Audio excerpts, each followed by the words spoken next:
Buenos días, Buenos días. Gabriel Gómez. Hoy tenemos aquí con nosotros compartiendo el café romaní junto a nuestros voluntarios europeos Mateo, Julia y Vanessa, a nuestro queridísimo Gabriel Gómez, un personaje y una persona fundamental en la historia de Barcelona y en la historia también de la reivindicación y de la lucha.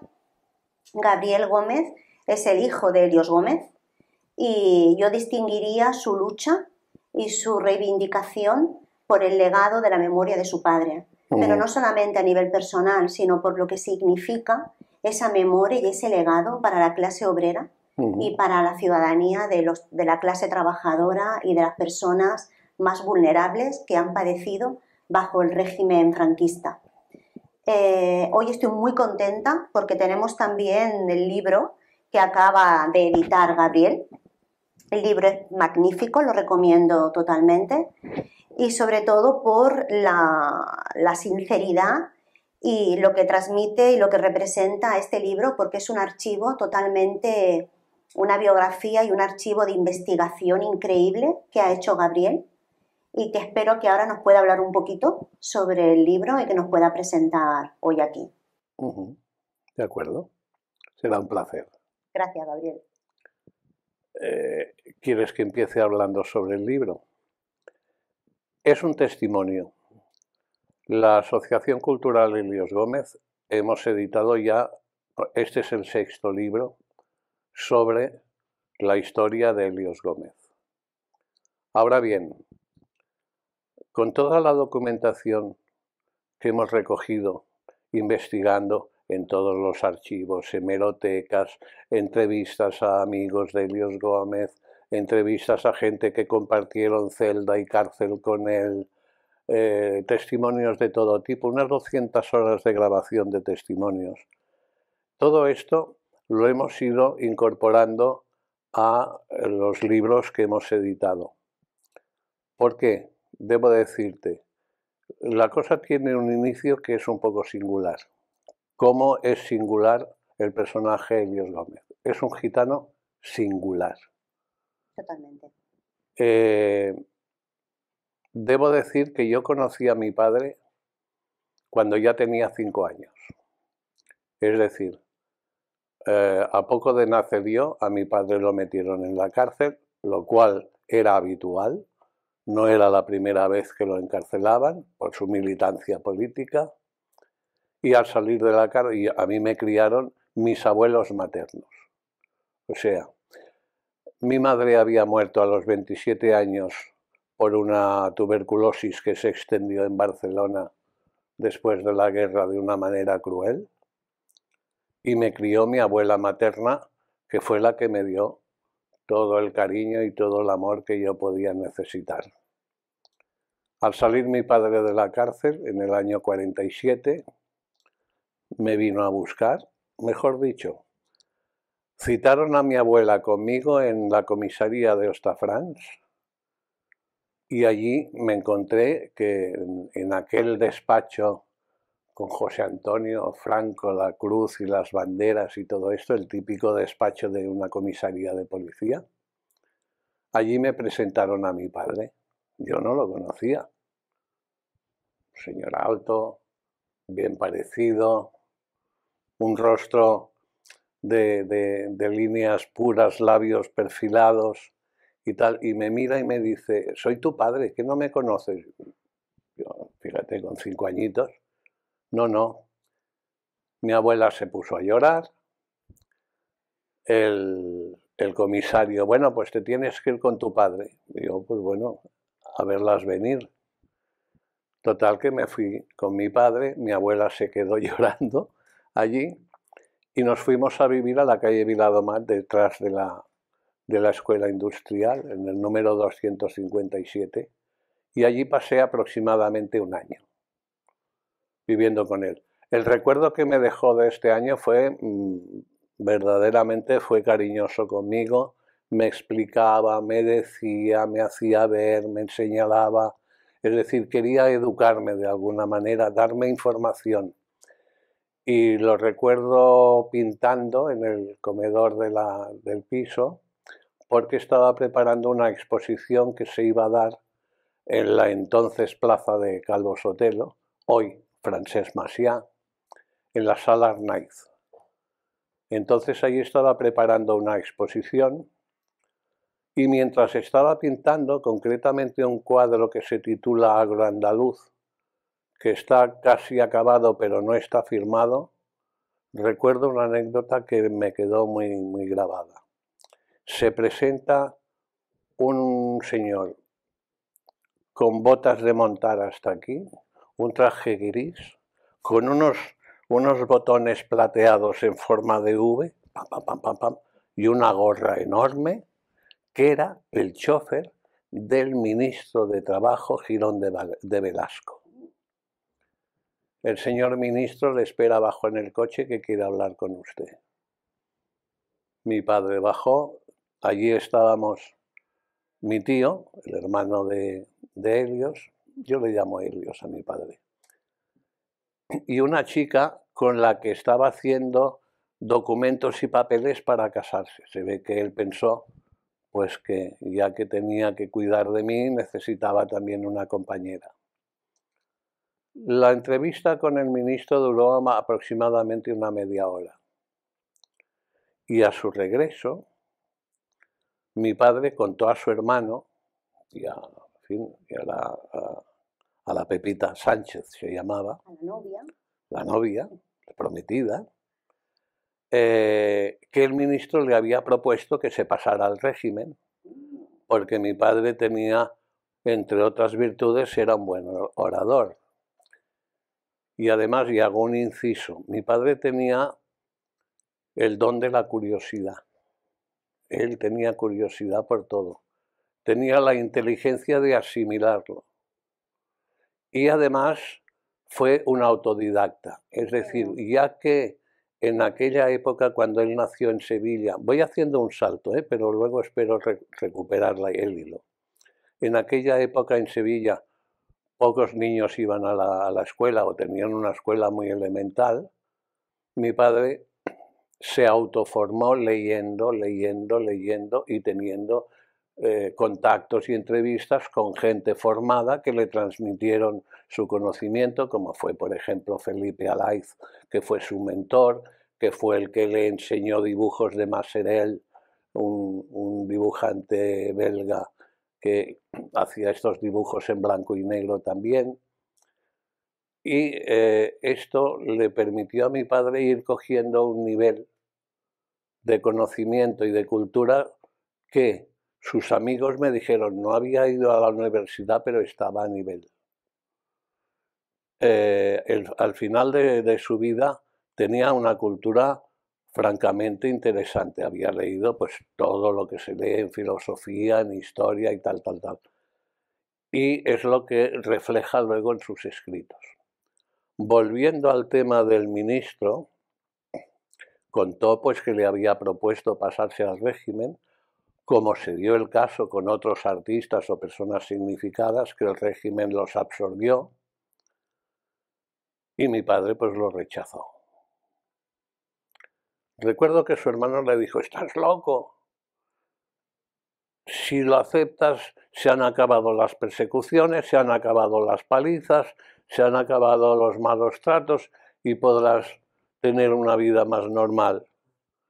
Y mi padre respondió con una frase que la recuerdo perfectamente. ¿Y con qué cara me presento yo delante de los que me conocen?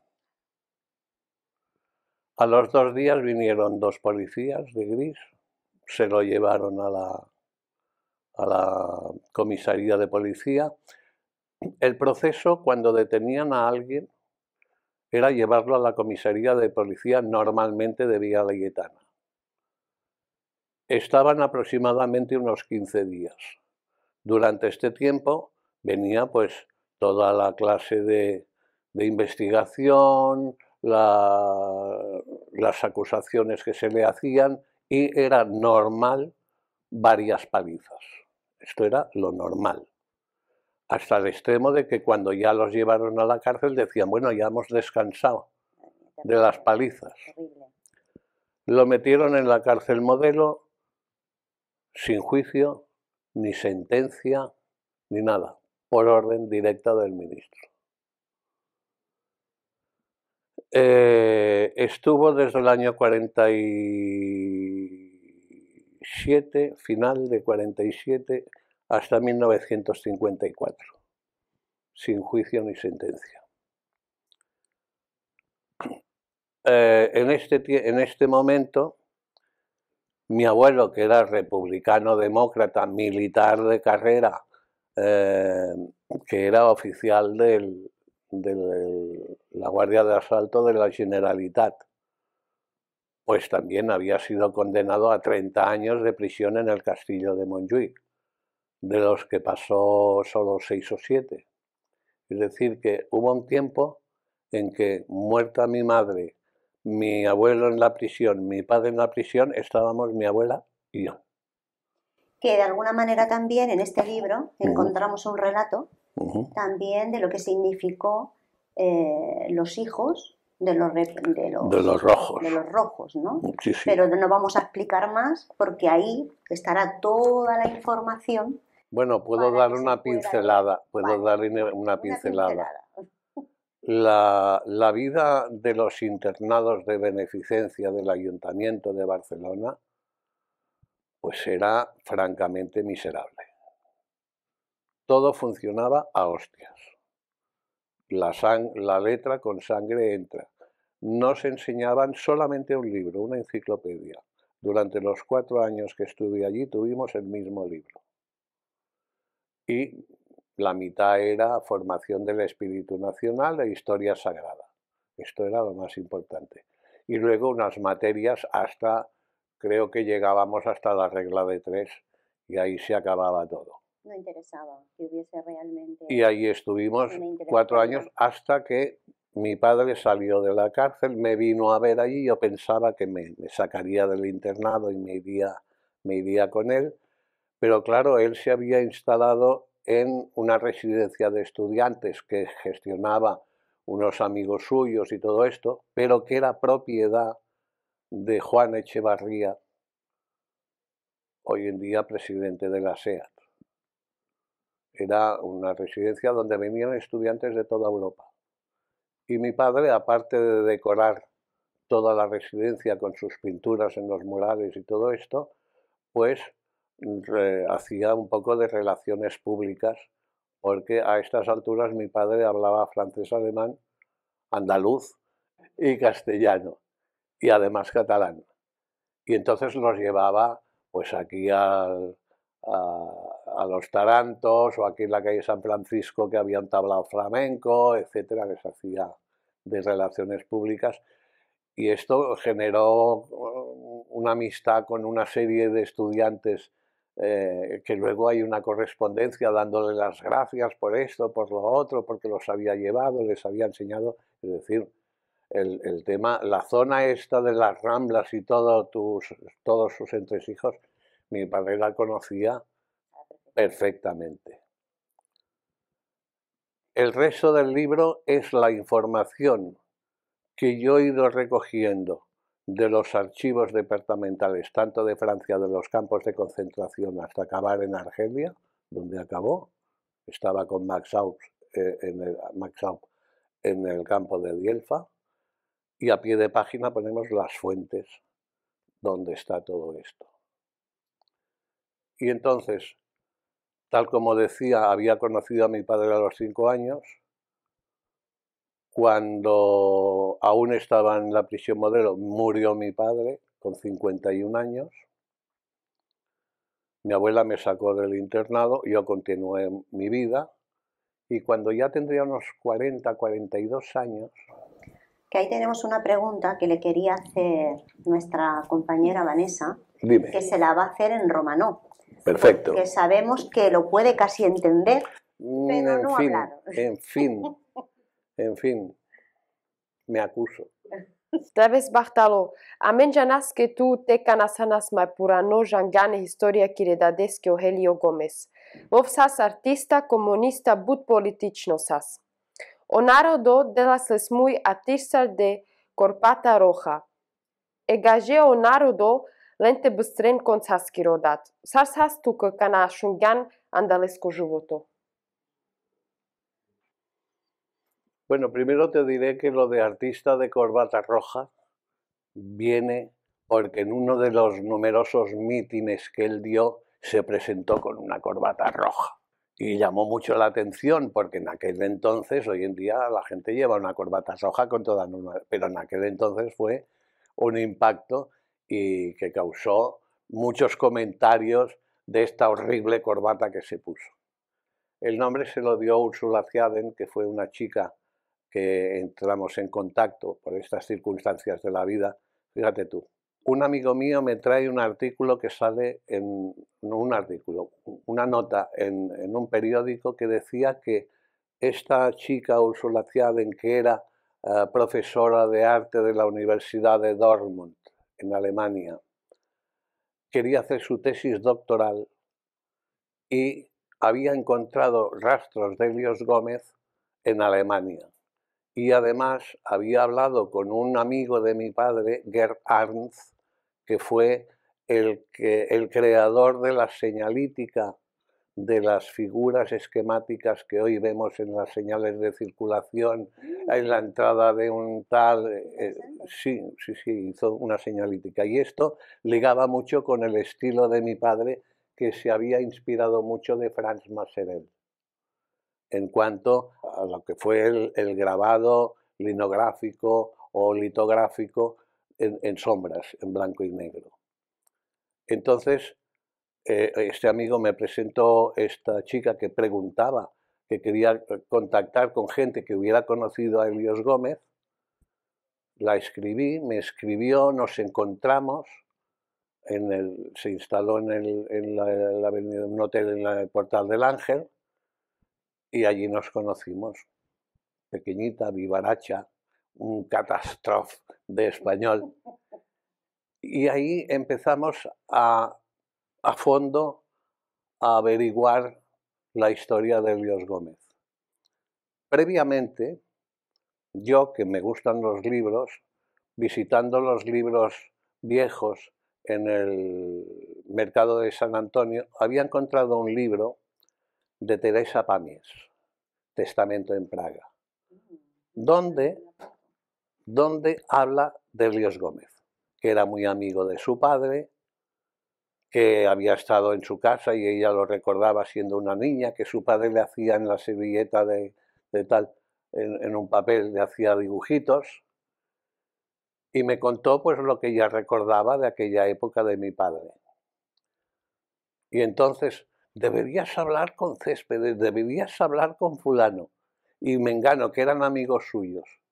Y ahí, como en un cestito de cerezas, empecé a hablar con uno, a hablar con otro, a hablar con otro. Empecé a encontrar libros con la portada, con dibujos, o en el interior dibujos de mi padre, que fue muy prolífico, realmente. Y entonces empecé a encontrar las huellas. Yo fui como en una novela que se llama La llegada de la diligencia, hollando sus huellas. Ahí empecé a conocer a mi padre. Primero con curiosidad, luego con interés y al final con admiración. Qué hermoso. Ostras, mi padre, todo lo que ha hecho. Y empecé a conocer su historia de lucha, de crítica. Es decir, él puso su arte a disposición de la denuncia de la injusticia social.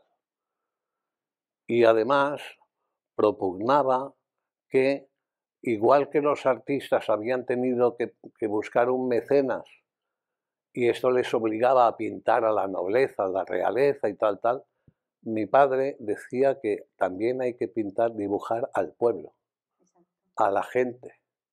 Y los dibujos de él son incendiarios. Estos son bastante light, pero hay muchos dibujos que denuncian de una manera muy clara toda la injusticia social que el gobierno de España en aquel entonces aplicaba contra el pueblo en general. Y sobre todo, tanto a nivel del Estado como a nivel europeo, era un momento en el que se utilizaba mucho el formato de la campaña y del dibujo para precisamente ir en contra de las clases más vulnerables, ¿no? Claro, como eran los gitanos, los judíos, y en aquella época teníamos a Helios Gómez, revolucionario hasta la médula, totalmente a través de su arte yendo en contra de toda esa corriente, ¿no? Pues ¿qué descubro yo? Que en aquella Sevilla de principios del siglo XX había por parte de los obreros mucha miseria. La Guardia Civil estaba al servicio del poder, lo sigue estando, oprimiendo a los obreros, y a Helios Gómez lo detuvieron por primera vez, esto lo he descubierto luego, a los 16 años. Ya le dieron ahí la primera paliza. Si él, ya que era hijo de un sindicalista, parece ser que mi abuelo, Juan Gómez, fue fundador del sindicato de UGT en Sevilla. Es decir, mi padre ya tenía una cierta en familia si no de revolucionarios, sí de gente reivindicativa. Él había trabajado, yo descubrí luego, a través básicamente de sus amigos y de algunos escritos que él cuenta cosas particulares. Con 14 años ya empezó a trabajar en los campos de Andalucía, porque él había nacido en Sevilla, pero se crió en Triana, que es un barrio especial de Sevilla que tiene personalidad propia. Y como decía un cantante muy conocido de todos, Sevilla, qué maravilla, que a un lado tienes a Sevilla y al otro Triana. No, al revés, a un lado Triana y al otro Sevilla, para que haga... y entonces esta experiencia de cómo trataban a la gente las fuerzas del orden ya lo hizo ponerse, es decir, cuando no sabes dónde ponerte solo tienes que ver quién tienes enfrente.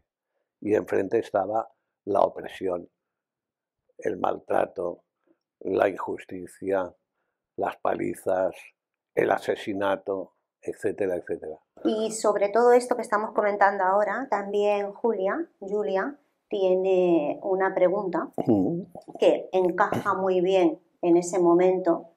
Por favor, Julia. Buenos días, señor Gómez, encantada. Las luchas que mantuvo como revolucionario por velar los derechos humanos, estas son características de los valores que llevaba tan dentro Helios Gómez, particularidades que transmiten a las nuevas generaciones romaníes una fuerza e inspiración para poder continuar luchando por una igualdad de derechos, una lucha contra el antigitanismo. ¿Nos podría hablar acerca del impacto que causa la historia de Helios Gómez en el mundo del arte de hoy y dentro del pueblo gitano? Bien, vamos a intentarlo. La vida de Helios Gómez es muy prolífica, muy dispersa, porque viajó por toda Europa en un tiempo que no era frecuente los viajes a este nivel. Y como he contado, Helios entró en el anarcosindicalismo.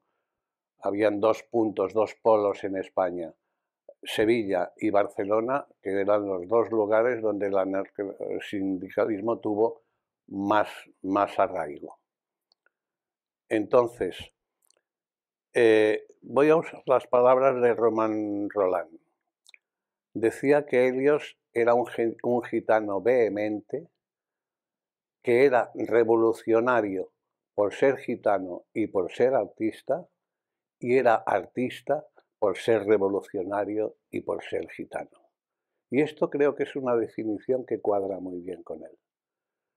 Él puso su arte a disposición de la denuncia social, de la denuncia de la injusticia social. Cada uno de sus dibujos en blanco y negro muestran un hecho histórico, un hecho real, y él lo denuncia.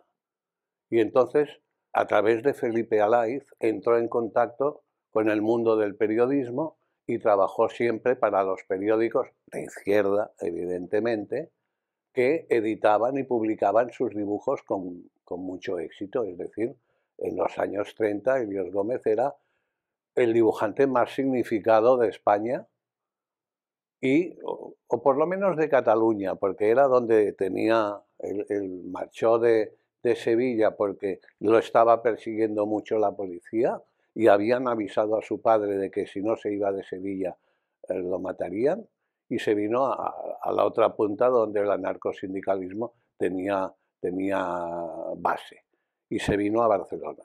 Barcelona siempre ha sido la adelantada cultural de España, porque ha tenido por proximidad la influencia de Europa de una manera más próxima, y luego además porque el temperamento catalán pues lleva a esto, a tener una clara conciencia de clase, donde las asociaciones, donde los ateneos, los centros culturales siempre han proliferado mucho. Total, se vino a Barcelona, empezó a trabajar en los periódicos y a publicar dibujos y a publicar dibujos y a publicar dibujos. Evidentemente la policía lo perseguía, porque él firmaba sus dibujos, Elios Gómez. También hacía publicidad. Cuando hacía publicidad adoptó un seudónimo, Gabriel Vargas. Gabriel es el patrón de Sevilla. Gabriel es mi nombre. Y Vargas, ni qué decir tiene de que es gitano. Él, en todos los círculos en los que se movía, él hacía gala de su gitanidad. Explicaba a sus amigos o a los contertulios pues cuál era la filosofía del pueblo gitano, cuál era su procedencia, cómo había llegado a España. Por cierto, él asegura en uno de los escritos todavía inédito que los gitanos andaluces vienen de Egipto, y lo explica. Saliendo de la India se instalaron, fueron diferentes familias que constaban de 100 o más individuos que viajaban, porque en aquel entonces además se tenían que autoproteger. Se habían instalado en todo lo que es Oriente Medio y concretamente en Creta. En Creta, con la civilización minoica, estamos hablando de aproximadamente 1600 a.C., hubo una civilización muy adelantada, y esto se ve en las excavaciones arqueológicas que se han hecho, que era una ciudad, primero, sin murallas, segundo, con un saneamiento de agua, de dirección de agua y de evacuación de agua muy sofisticado, con edificios de 2 y 3 pisos, con elementos para subir al tercer piso, y con una cultura y un arte que Sir Evans, el que descubrió la civilización minoica, hay unos murales con unas pinturas preciosas de un estilismo muy sofisticado, donde se ve, por ejemplo, a un personaje moreno junto a otros blancos saltando por encima de un toro, que él le llamaba el salto del trascuerno. Y entonces asegura que en Creta hubo una importante población gitana, proveniente, como he dicho, de los orígenes indostánicos, del Punjab más exactamente. Y además era un punto neurálgico en aquella zona del Egeo, de manera que comerciaban con todos los pueblos alrededor, y lo que tenían enfrente era Egipto, que también tenía una buena flota de barcos. Tanto es así que la producción artística de los gitanos en Creta, sea por sus obras pictóricas, por la decoración de los cántaros y ánforas, por la manufactura el manejo de los metales, que eran toda la artesanía, etcétera. Todo esto era muy apreciado en las otras poblaciones de alrededor.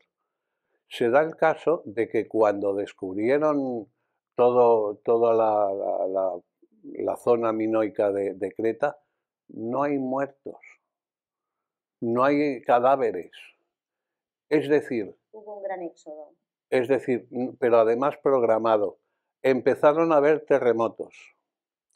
Entonces esto alertó a la población, que se fue con los barcos y se distribuyeron por Irak, tal, Persia, etcétera, etcétera, pero muchos de ellos se fueron a Egipto, el que tenían allí, y ya habían gitanos en Egipto. Aquí se dio el caso del cataclismo del volcán de Santorini, que explotó hacia aproximadamente 1400 a.C., entre 1400 y 1500. Aquello, antes de explotar, daría buenas señales suficientes como para que la gente huyera, y no pasó como en Pompeya y Herculano, que la gente la cogió en casa y no hay cadáveres.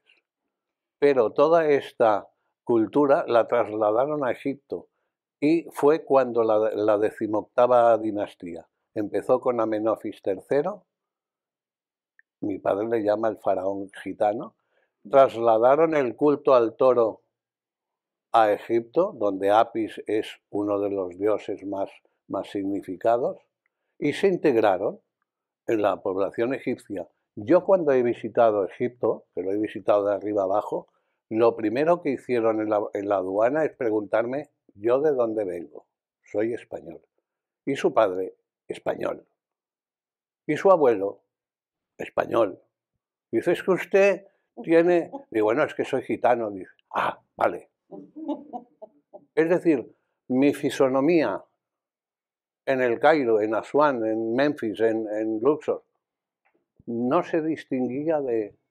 Y fruto de esa mente inquieta y de esa constante búsqueda de nuestro Helios Gómez, como comentaba Julia, todo ese arte, ese conocimiento que él iba recabando en su inquietud, la iba plasmando también en sus obras.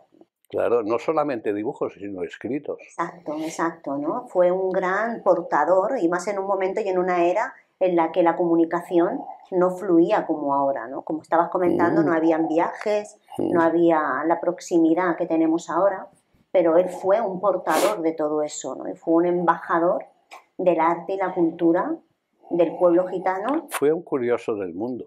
Es increíble, increíble. Pero quería acabarte de decir esto que te decía de los gitanos andaluces.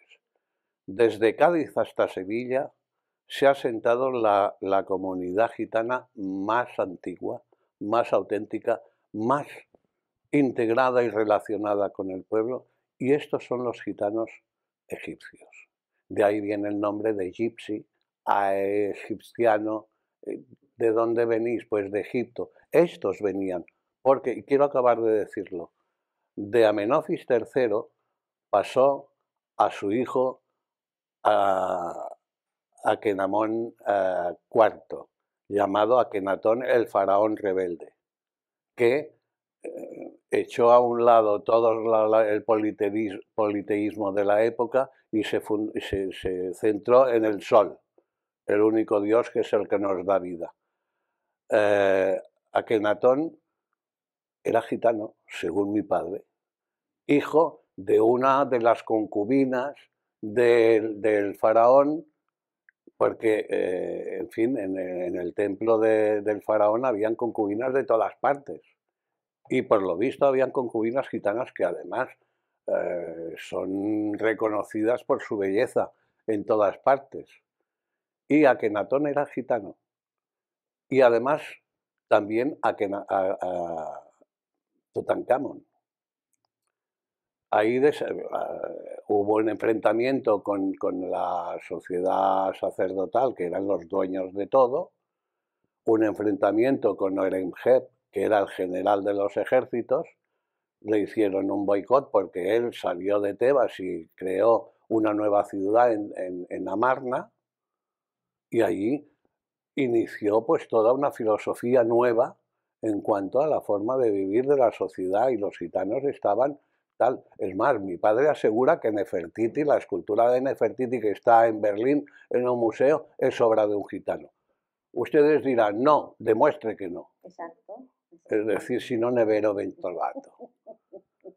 Y apoyando toda esta influencia de los gitanos, es que es muy gracioso y muy curioso de leer cómo él explica todo esto, ¿eh? Apoyando todo esto, llega un momento en que posiblemente Akenatón fue envenenado, Nefertiti desaparece, ponen de faraón a un niño de 9 o 10 años y la sociedad sacerdotal vuelve a tomar el poder hasta que Horemheb da un golpe de estado, parece que fuera Franco, y toma el poder, y entonces los gitanos caen en desgracia. Y de ahí empiezan a una nueva inmigración saliendo, porque claro, se habían aliado con el contrario a los intereses del clero. Y entonces era fácil pasar por Libia, tal, y en el estrecho de Gibraltar entrar en la Bética.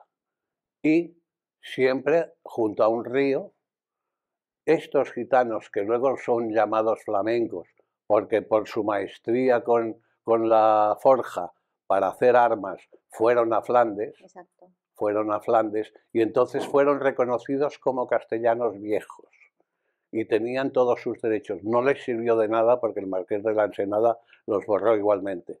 Pero esta es la zona de los gitanos que se supone, él supone, y además lo argumenta, que hacia 1100 a.C. llegaron a España, a España, a la Bética aquella, donde, en fin, no habían fronteras. La gente se movía de un lado para otro. Era una especie de acuerdo Schengen.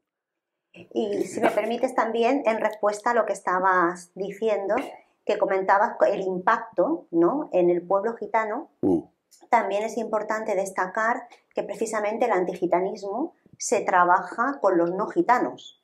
Claro. Y en este caso, Helios Gómez, dada su posición, ¿no?, en el momento histórico en el que vivió, el grupo de personas con las que se relacionaba, gente de alta intelectualidad, él trabajó ese antigitanismo. Claro. Porque con toda su explicación, con su misma proyección personal y con su figura, ya estaba destacando precisamente lo inusual y romper un estereotipo hacia el pueblo gitano, ¿no? Era cambiar el pensamiento de toda esa gente que podía observar y aparte hacía gala de su gitanidad. Con lo cual ya estaba trabajando el antigitanismo de una manera directa en su ámbito. Solo tienes que mirarlo. Tiene una figura muy gitana. Sí, es muy guapo, muy guapo. Bueno, muy eso dicen las chicas. Pero es evidente, los amigos con los que yo hablé me decían que él estaba aceptado como natural que fuera gitano, pero aquí hay una cosa que es importante, es la formación. La gente discrimina a aquel que no está formado y que está en un nivel cultural inferior. Y siempre se busca el chivo expiatorio. Hoy en día son los moros. Pero en su tiempo fueron los gitanos que quedaron en España después de que hubieran echado a los moros, a los judíos y demás, pero los gitanos se quedaron y sufrieron las consecuencias y han aguantado hasta hoy en día. Es decir, que la voluntad de permanencia de los gitanos es, desde luego, encomiable. Pues sí, la capacidad de resistencia. Naturalmente. Todo esto sucede también cuando lo que hay son regímenes totalmente totalitarios, donde las libertades están cortadas, donde no hay la posibilidad de que el pueblo se pueda expresar. Pero luego también, si tiramos de la historia más reciente, nos encontramos, por ejemplo, con la Alemania nazi, donde el pueblo judío estaba perfectamente formado, eran un grupo intelectual. Y aportando mucho a la sociedad. Y en cambio también fueron totalmente aniquilados, ¿no? Con el intento de exterminio, de genocidio hacia el pueblo gitano y hacia el pueblo judío.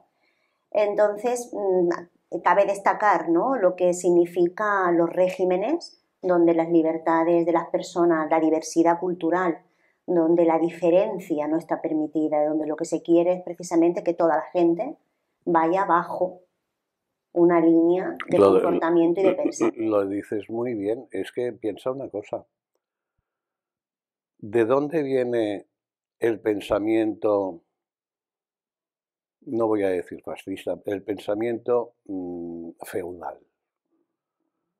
De unas tribus de mercenarios armados del norte de Alemania que iban recorriendo pueblos a los que dominaban y que los mantenían a cambio de defenderlos de otros posibles y tal y cual.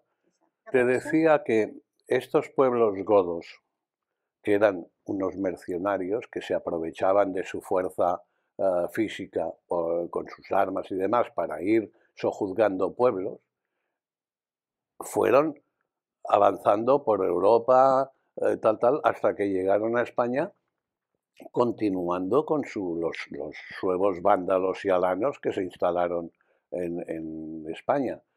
Esta es una mentalidad feudal, lo cual quiere decir, yo soy noble porque tengo el poder sobre este territorio y la gente que vive en este territorio son mis siervos. Y esto procuran mantenerlo a capa y espada, siempre. Y claro, en España pasa eso, hay una mentalidad feudal y también una mentalidad serval, de siervo, y de esto se beneficia el sentimiento de que esto es mío y yo domino y hago lo que quiero. ¡Ay, qué mona tu hija! Mándala a casa a servir. Es decir, y ahí están los dos poderes, el que trabaja y labora y produce y el que medra y vive como un parásito de esto. Y esto se encargó perfectamente de reflejar eso en su obra. Y denunciarlo. Y denunciarlo constantemente. Y denunciarlo. A pesar de las consecuencias tan graves que supuso para él.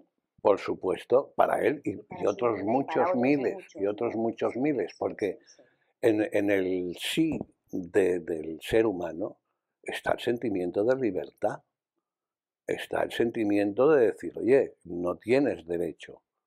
Yo tengo el mismo derecho que tú a existir sin necesidad de que me impongas. Claro, y entonces se impone la ley del más fuerte. En el caso de Cataluña, pues estamos dominados por una ocupación por la fuerza de las armas, pero los catalanes no tenemos rey. Y esto, pues hay que decirlo. Oye. Y tenemos también ahora una pregunta de Mateo muy interesante, que sé que te va a encantar responderla, Gabriel. Buenos días, señor Gómez. Muchas gracias por estar aquí. Y bueno, la Asociación Cultura Helios Gómez, en donde usted lleva años trabajando como principal promotor, lleva años batallando para recuperar, a sacar a la luz la memoria de Helios. Además, para impulsar un centro de arte gráfico, político, social que explique la memoria del que ha sido penal durante más de 100 años. Se han producido varios intentos de reivindicar la memoria de Helios, como se encuentra la situación actualmente. ¿Alguna entidad del gobierno ha contactado con usted para poner algún tipo de solución? Bien, gracias por la pregunta. Es una lucha ya eterna. Desde el principio de mi investigación, una de las cosas que descubrí a través de Joan Rocabert, por ejemplo, un compañero de celda de mi padre y militante del POUM. Mi padre era muy amigo de Maurín y de mí y tal y cual, aunque no militó nunca en el POUM. Pero además mi padre había estado 2 veces en Rusia, una vez unos meses y otra vez 2 años, conociendo lo que era el comunismo que había sorprendido a toda la masa social, creyendo que había otro sistema. Cuando mi padre fue en el segundo viaje, del 32 al 34, se encontró con todo el cambio de régimen de Stalin. Y lo criticó. Esto no es el comunismo que nos habíais vendido. Esto no es lo mismo. Y entonces también tuvo sus problemas. Bueno, quería decir, me comentó Rocabert que mi padre había pintado un oratorio en la cárcel Modelo, donde mi padre ha pasado tantos años ahí, mi padre y otros miles de represaliados. Este oratorio se conoce como la Capilla Gitana. ¿Por qué? Bienvenido Lahoz era el director espiritual de la cárcel, un capellán mercedario fascista, según el testimonio de Abel Paz y otros muchos y tal, incluso de un sobrino de este Bienvenido Lahoz, y le propuso, como que mi padre ya era reconocido como un buen pintor y todo esto, que pintara un oratorio en honor de la Virgen de la Merced, que es la patrona de los mercenarios, mercedarios, porque la patrona de Barcelona es Santa Eulalia, pero el franquismo impuso. Y la Orden de la Merced, que es muy, muy antigua, en un principio Nolano la hizo servir como rescate, para rescatar a los presos, a los cautivos y todo esto, pues en fin, ha ido evolucionando y todas las fuerzas de derecha tienen a la Virgen de la Merced como patrona del rescate de cautivos. Por lo tanto, en las cárceles el servicio mercedario está normalmente presente. Le pidió que pintara la Virgen de la Merced. Los testigos me cuentan que él se negó, que no, ¿cómo voy a hacer? Pero vete a saber qué negociación hicieron, total que decidió pintarla. Le hacen un encargo muy particular, un encargo religioso. ¿Qué hizo él? La Virgen, el niño, los ángeles, todos gitanos. Y esto ya en su momento tuvo un poco de controversia. Y Enrique Rubio le hizo una entrevista, sacó unas imágenes del oratorio y todo esto, y la prensa dijo, bueno, ese era un acto de reivindicación de un gitano comunista. Y ahí quedó la cosa. Pero se da el caso de que yo entro, ya pido permiso, entro en la cárcel, la fotografío, doy copia de las fotografías als serveis penitenciaris. Estava Delfi Guàrdia conseller de serveis penitenciaris. Pues no sabíamos y tal y cual. Bueno, pues aquí tenéis unas fotos para vuestro archivo y tal. Continuó el tema hasta que en tiempos de Núria de Gispert como consellera de serveis penitenciaris, cuando la prisión había quedado ya evidentemente obsoleta y el proyecto era de que dejara de ser una prisión,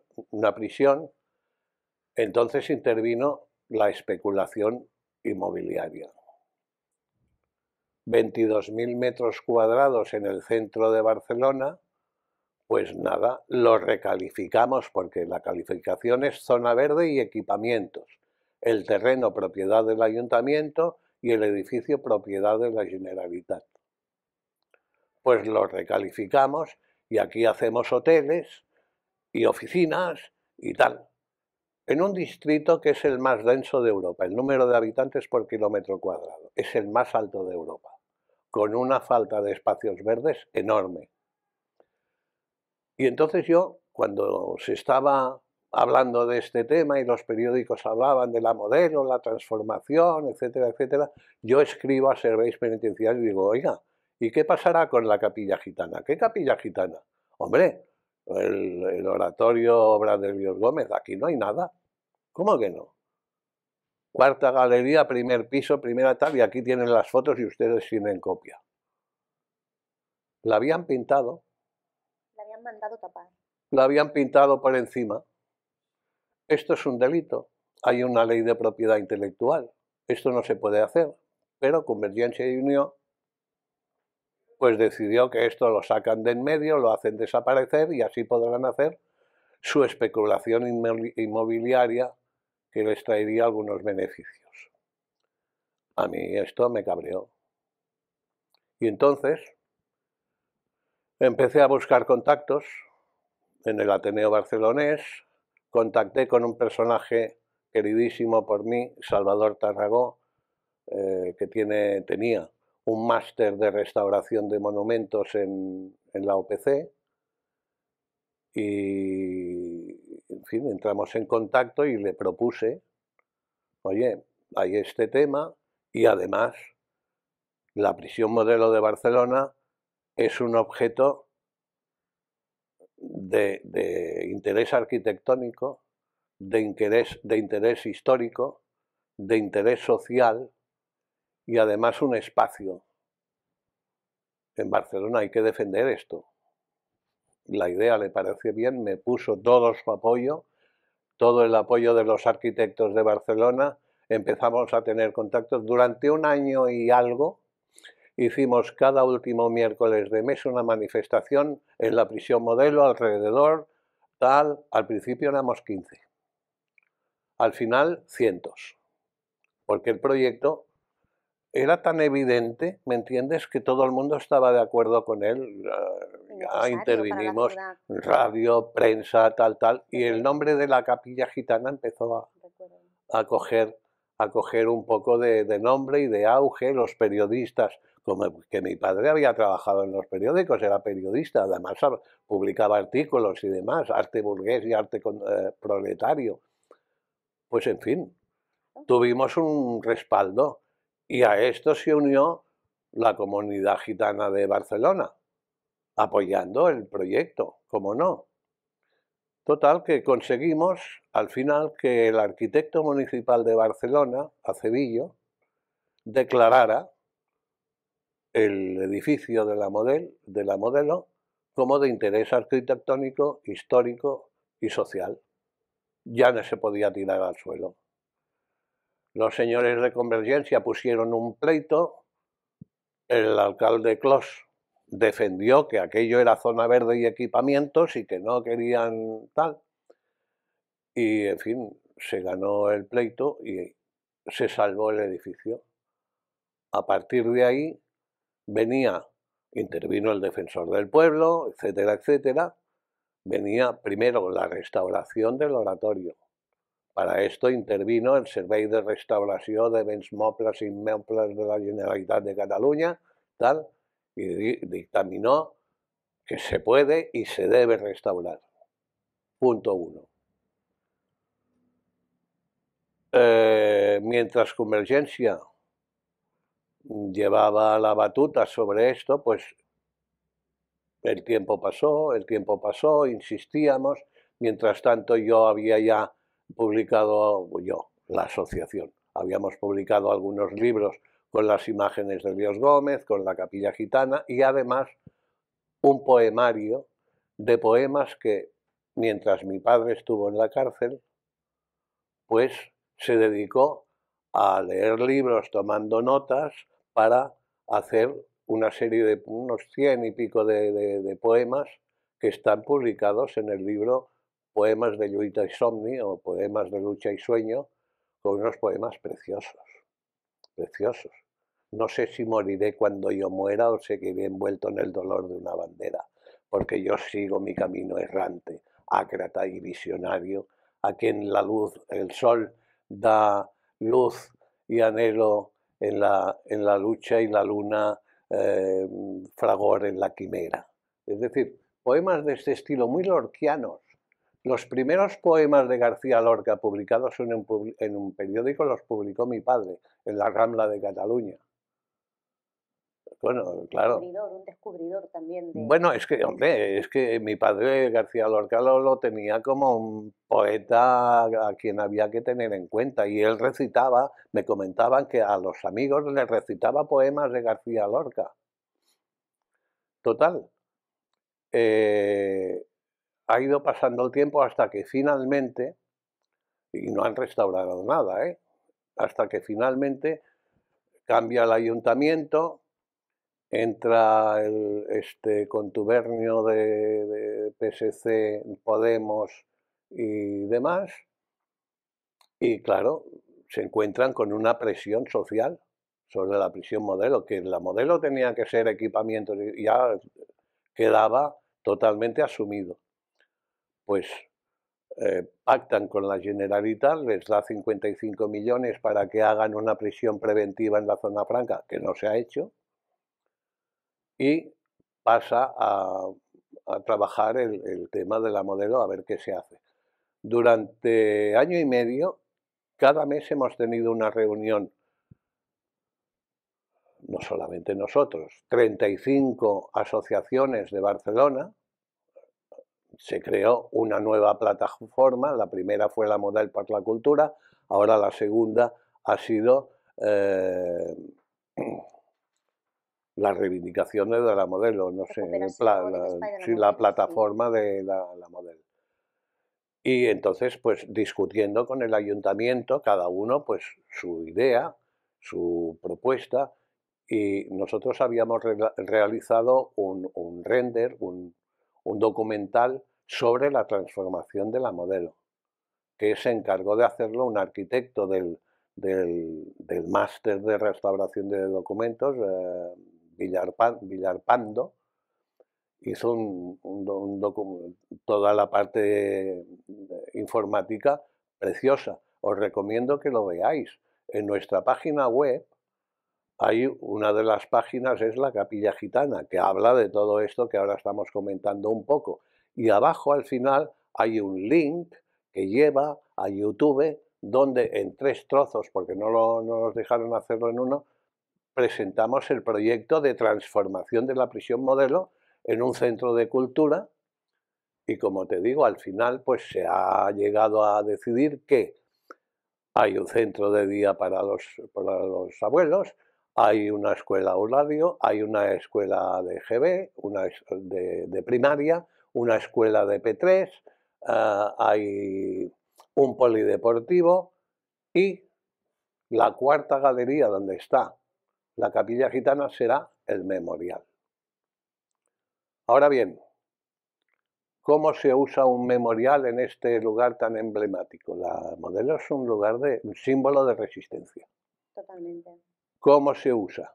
Nosotros proponemos que, además de restaurar el oratorio, en la primera planta, comunicando las celdas por la parte de atrás, como se ve en el documental, se haga una exposición permanente de arte social, donde se recupere el patrimonio de Helios Gómez que nosotros hemos recuperado. Lo proponemos donar al ayuntamiento con la condición de que exista la exposición permanente. Y no solamente Helios Gómez, que quizás es el puntal. Todos los dibujantes del Sindicato de Dibujantes Profesionales de la República, del cual mi padre fue fundador y presidente. Que era aquí en Barcelona también. Aquí en Barcelona. Exacto. Que fueron los que hicieron los carteles de la República, las pintadas de los trenes, etc. Y donde hay una serie de artistas con un patrimonio que tenemos, que como siempre no le damos ningún valor a un patrimonio. Hay que tomar ejemplo de Francia, de que cualquier cosa te hacen un museo y lo explotan y lo presentan. Pues los dibujantes de la República, Bartolí, Fonseré, Schum, Benigani, etcétera, etcétera, hombre, vamos a tomar este patrimonio y ponerlo en valor. Y este es el lugar ideal para poner una exposición permanente de obra social, de obra de denuncia y reivindicación social. Pues a la primera de cambio me encuentro con un historiador encargado de la memoria que me dice que no. Porque esto fue una cosa que pasó aquí y acabó aquí. Y digo, bueno, igual que sus libros, empiezan aquí y acaban aquí. Pero esto no acaba aquí. Esto, la lucha social permanece, continúa. Necesitamos siempre estar defendiéndonos, porque siempre hay quien quiere, decía mi abuelo, mientras hayan burros habrán caballeros. Pues no queremos ser burros, queremos ser libres. Y que no es lo mismo, si me permite, Gabriel, lo que comentábamos antes, que no es lo mismo reivindicar la libertad en un régimen de una supuesta democracia que totalmente, por eso he dicho lo de supuesta, presunta, que hacerlo en la época histórica que lo hizo Helios. Claro, ha cambiado mucho. Con lo cual, eso sí que es un elemento histórico de resistencia, de lucha, para darle la visibilidad que merece. Entonces, por lo cual yo también apoyo totalmente, y Romano Quer apoya, que la exposición sea permanente, porque Helios necesita, y más la injusticia que le llevó a estar preso ¿cuántos años en aquella galería? En el último 8 años. 8 años preso, ¿no? En aquel lugar. Entonces, si no se merece ese lugar realmente en la memoria de Helios. Mira, ya no sobrepasa esto, ya no es tanto la memoria de Helios. No, su significado. Es el significado. Claro, sí. Mira, agradezco y llevo a expresar mi contento porque por fin los gitanos se han dado cuenta de que necesitan formación. Hoy en día hay universitarios gitanos, hay abogados gitanos, conozco un astrofísico gitano.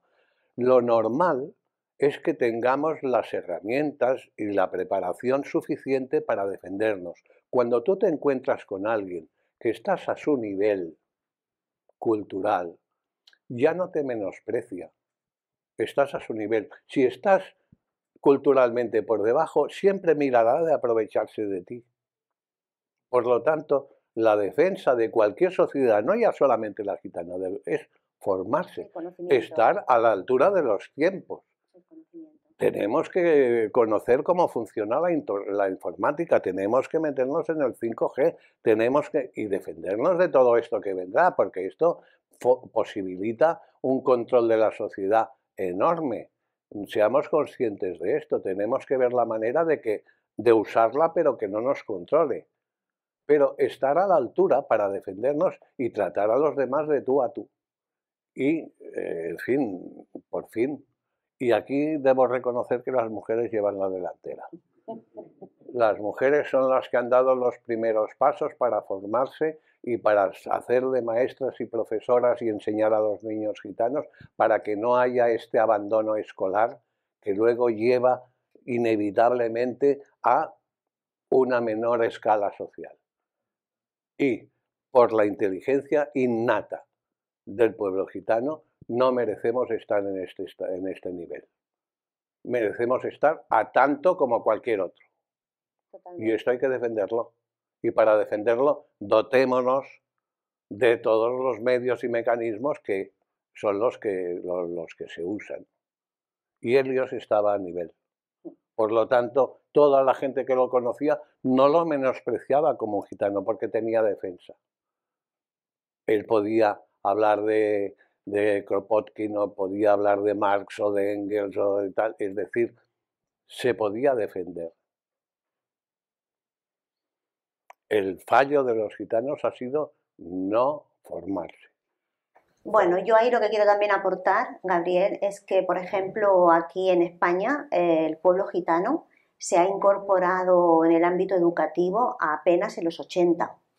Quiero decir que hace muy poco tiempo que se le abrieron las puertas. ¿No? Pues lo que estábamos comentando, ¿no? Que es fruto precisamente de esa imposibilidad de acceder a los recursos y al sistema de derechos como el resto de la población, que era simplemente como ir al colegio, ¿no? Se hacían manifestaciones en las puertas de los colegios donde se prohibía la entrada a los niños gitanos y se les recomendaba a los centros escolares que estos niños continuaran estudiando en las escuelas puente, que tú sabes muy bien lo que eran las escuelas puente, que eran colegios donde de los marginados, en las chabolas y en los campamentos donde solamente había niños gitanos, ¿no? Entonces, claro, en un sistema, en un ámbito en el que... Bueno, es que el gobierno miraba para otro lado, el gobierno lo permitía, porque ya le iba bien el gobierno. Es que los gitanos han sido los mal vistos, ¿por qué? Porque han sido rebeldes. Exacto. Porque han querido continuar con sus tradiciones, porque han querido continuar con su romano, porque han querido hay el interés de que las familias sean cada vez más atomizadas. Exacto. La fuerza que da una familia como es una familia gitana, donde todos se ayudan y se apoyan, eso tiene mucha fuerza. El Estado tiene el interés concreto y determinado de el mono familiar, es decir, padre, madre e hijos. Los abuelos ya fuera y las descendencias en otro lado. De esta manera se desune a la gente. Divide y vencerás. Divide y vencerás. Es esto.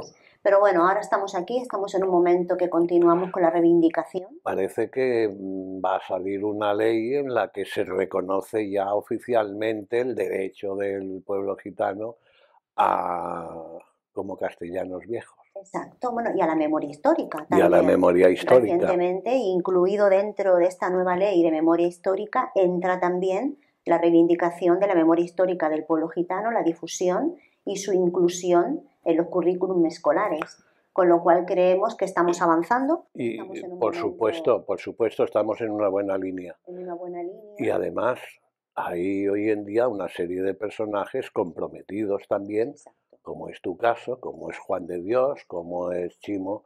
Sí, tenemos también a la diputada Beatriz Carrillo, de los Reyes, que ya le ha impulsado también la ley de memoria histórica. Quiero decir que hay toda una serie de personas que son conscientes de este derecho y hay que reivindicarlo, y parece ser que a base de meter el pie en la puerta al final se va consiguiendo y llegará un momento en que, por lógica, en que el pueblo gitano podrá vivir tranquilamente con sus tradiciones, con sus cosas, pero integrado en la sociedad general, que es la que hay ya en todo el mundo. Es decir, tenemos influencias ya de todas partes. Una de las influencias no menos importante es la influencia gitana, que tanta influencia tiene en muchas cosas.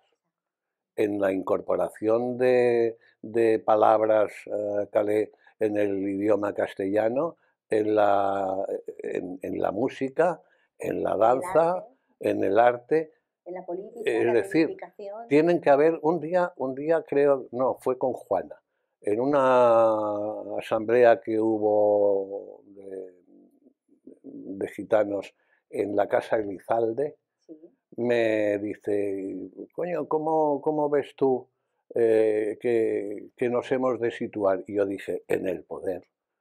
Los gitanos tienen que ir al Parlamento, al parlamentario, es decir, en donde se deciden las cosas, tienen que estar allí, porque oye, nos afecta. Pues por lo tanto, que hayan políticos gitanos, abogados gitanos, médicos gitanos, y entonces todo esto tendrá su efecto, es inevitable. Solo pierdes cuando te rindes. Pues sí. Pues con esas palabras creo que vamos a cerrar. Solo pierdes cuando te rindes, ¿no? Me encanta esa frase, Gabriel. Sí, no es mía, pero... Y te agradezco muchísimo tu colaboración, como siempre, tu disponibilidad, el poder ser tan cercano y poder contar siempre contigo, que esperamos hacerlo 100 años más, con salud y con bienestar. Y bueno, invitamos a la gente que pueda ver este momento y que haya compartido este café con nosotros a visitar la página web. Sí, www.eliosgomez.org. ¿Y también dónde podemos encontrar el libro, Gabriel? Pues en la Asociación Cultural Helios Gómez. También se le puede mandar a través de la web. Lo vendemos por internet. Y se puede encargar. Lo de las librerías lo probamos y es un fracaso, no va bien. Pues ya sabéis, a través de la página web lo podemos encontrar. Pues un fuerte abrazo y un aplauso para todos vosotros. Gracias. Reconozco y alabo vuestro trabajo.